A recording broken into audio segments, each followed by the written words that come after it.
상담과 치료의 정석 박정영 합치과입니다. 다음에 두근두근거리는 이 환자분은 멀리서 오셨어요. 이웃 도시에서 오셨는데 임플란트가 2개가 망가졌어요. 아무 말씀 안 하시고 이가 빠졌는데 살짝 붙여줘. 딱 봤는데 느낌이 안 좋아요. 그래서 자, 작은 사진 찍어봅시다. 딱 찍었죠. 저는 딱 보자마자 이게 임플란트가 빠진 게 아니고 찢어졌어요. 지금 이게 무슨 말이냐면 뼛속에 들어가야 될 임플란트 부분이 있는데 이게 뼈가 녹고 노출됐어요. 노출된 부위가 임플란트 벽 자체가 워낙 얇은 거예요. 얇은 임플란트를 심은 거죠. 이분은 저장력이 센 타입이에요. 어디서 보냐면 이쪽 부분에 각이 발달되어 있는 부분은 저장력이 세단 말이에요. 저장력은 센데 이쪽 치아 하나에 얇은 걸 심어놓고 그나마저 뼈가 녹아버린 현상이 생기니까 결국에는 임플란트가 찢어진 겁니다. 그래서 나사로 박아왔던 부분이 나사가 풀려서 나온 게 아니라 찢어지면서 나온 거예요. 임플란트 못 씁니다. 이거는 그냥 붙여놓을 수 있는 상황이 안 되니 빼고 임플란트를 하셔야 됩니다. 반대편으로 넘어가서 20번대를 보면 여기도 문제가 생겼습니다. 임플란트가 부러졌죠. 그거는 나사만 부러졌어요. 왜 그러냐면 27번이 임플란트가 나사가 부러진 거고 26번이 없이 사는 거예요. 중간에 하나가 없으면 그 뒤에 있는 치아는 힘을 더 많이 받아요. 안 씹을 것 같잖아요. 26번이 비어있으니 27번은 잘 안 쓸 것 같은데 의외로 27번이 엄청 힘을 많이 받습니다. 그러면 뭔가 하나 부러져야 돼요. 나사 부분이 부러져서 문제 생기는 겁니다. 그래서 이거는 뼛속에 들어있는 픽처런 부분은 손 안 대고 보철만 새로 만들면 되는, 일주일이면 해결되는 식으로 갈 것 같아요. 그런데 이 27번하고 46번의 임플란트 모양을 보면 연결되는 부위 자체가 얘는 굉장히 두껍죠. ITI 타입이라고 하고 얇게 되어 있는 건 아스트라 타입이에요.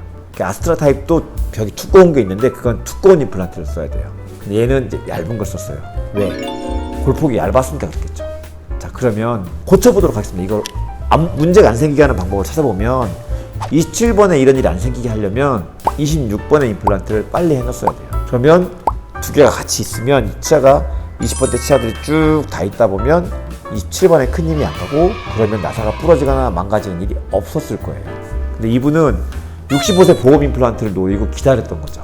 더 많이 망가진 겁니다. 26번은 빨리 임플란트를 해서 27번이랑 같이 마무리를 해서 그동안에는 밥 먹기 불편하겠지만 27번 먼저 만들어주면 또 망가지니까 안 되고, 그래서 26번, 27번을 같이 만듭시다 로 계획을 잡았고, 46번을 보면 이분은 저장력은 센 타입인데 여기를 가느다란 임플란트를 넣어서 뼈가 녹고 그거마저도 뼈가 녹으니까 찢어져 버렸잖아요. 그래서 여기를 픽처를 다 파냅니다. 두꺼운 드릴 같은 걸 이용해서 그걸 우르르 다 파내고요. 더 굵은 임플란트를 심어요. 그리고 얇아진 뼈폭을 늘리는 뼈 증강술을 해야 됩니다. 찢어진 부분의 픽처를 제거하는 위험과 어려움을 겪어야 되고, 더 굵은 임플란트를 심고 그걸 보강하는 뼈 이식을 다 한꺼번에 합니다. 이거를 원샷으로 하기는 굉장히 어렵겠죠. 근데 제가 오늘 이걸 들고 왔잖아요. 왜 들고 왔겠어요?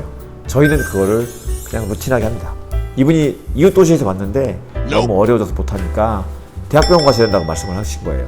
그런데 저는 딱 첫눈에 보자마자 이거 문제 생겼는데 작은 사진 찍어서 확인하고 안 되는 걸 말씀드리고 이거를 제거하고 굵은 걸 심고 뼈 이식을 하고 하면서 원샷에 다 해결해 드리겠습니다 라고 하면서 임플란트를 진행했습니다. 자, 그러면 조금 우습긴 하지만 박정영 합치과 장점 좀 또 얘기해 봐야죠.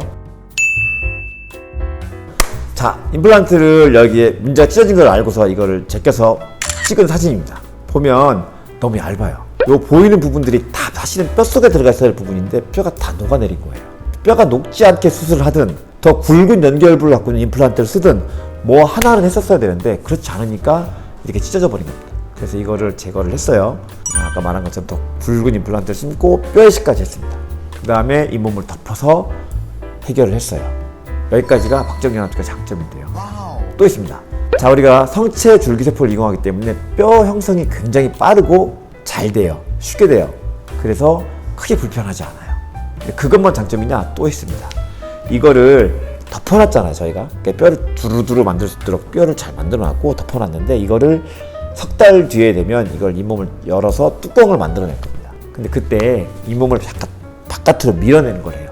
즉 우리 잇몸이 어떤 게 있냐면 점막이라고 해서 빨간색의 운동성이 강하고 펄럭펄럭거리는 살이 있고 바카치근이라고 해서 잇몸 치아 쪽에 쫙 늘어붙어 있는 단단한 살이 있습니다. 약간 핑크색이 나고 움직임이 없어요. 이게 있어야 좋은데, 왜냐면 이게 없이 임플란트나 치아가 이렇게 있는데 여기에 점막이 붙어 있으면 말할 때마다 펄럭펄럭거리면서 이쪽에 음식물 찌꺼기들이 들어가게 되고 거기에 세균이 살게 되면서 뼈가 급속히 녹고 망가진단 말이에요.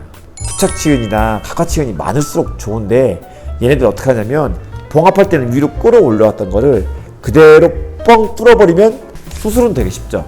환자분도 되게 좋아합니다. 빨리 끝났으니까, 안 아프니까. 근데 그렇게 되면 나중에 점막에 막 문제 생기기 때문에 그렇게 하면 안 되고, 박정민 안압치과는 원칙대로 갑니다. 이거를 2차 수술이라는 걸 통해서 뚜껑을 만들어낼 때 잇몸을 째서요, 잇몸 살을 각화치은이 조금 있는 걸 이렇게 바깥쪽 이렇게 밀어내요. 그리고 봉합을 해주면 각화치은이 많이 생깁니다. 통상적인 양치, 하루에 2번, 3번은 보통 성인이 하잖아요. 그 정도 하면 임플란트가 안 망가져요. 그거를 배려를 안 하면 망가지는 겁니다. 46번이 망가졌잖아요. 왜 뼈가 녹았으며 각화치은에 대한 배려가 없었을 거예요. 아주 미세한 거지만 그게 5년, 10년이 되면 다른 결과를 만듭니다. 저희는 알죠. 그래서 각화치은을 어떻게 더 많이 만들어낼 거냐, 더 어려운 술식이 있는데 그 너무 어렵기 때문에 안 하지만 조금만 더 신경 쓰면 할 수 있는 방식들이 있거든요. 그래서 APF라는 방식을 써서 각화치은을 좀 더 만들어 볼게요. 뼈를 더 튼튼하게 만드는 방법을 쓸게요. 상태줄기세포를 쓸게요. 그 다음에 만들어진 뼈가 녹지 않도록 임시차를 써서 뼈가 단단해지는 시간을 충분히 보류하고 저장력도 만들어 드릴게요.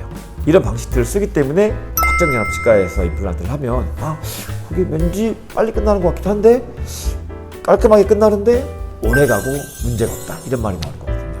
아주 간단한 사소한 차이점들이 5년, 10년 뒤에는 큰 결과를 만들어내는 것처럼 각화치은에 대한 문제, 그 다음에 권리식과 재료에 대한 문제, 그 방식과 술식과 기간의 임시차 등 여러 가지 생각들이 조금씩 모이다 보니까 상담과 치료 정석 박정민 안압치과가 된 것 같습니다. 네, 감사합니다.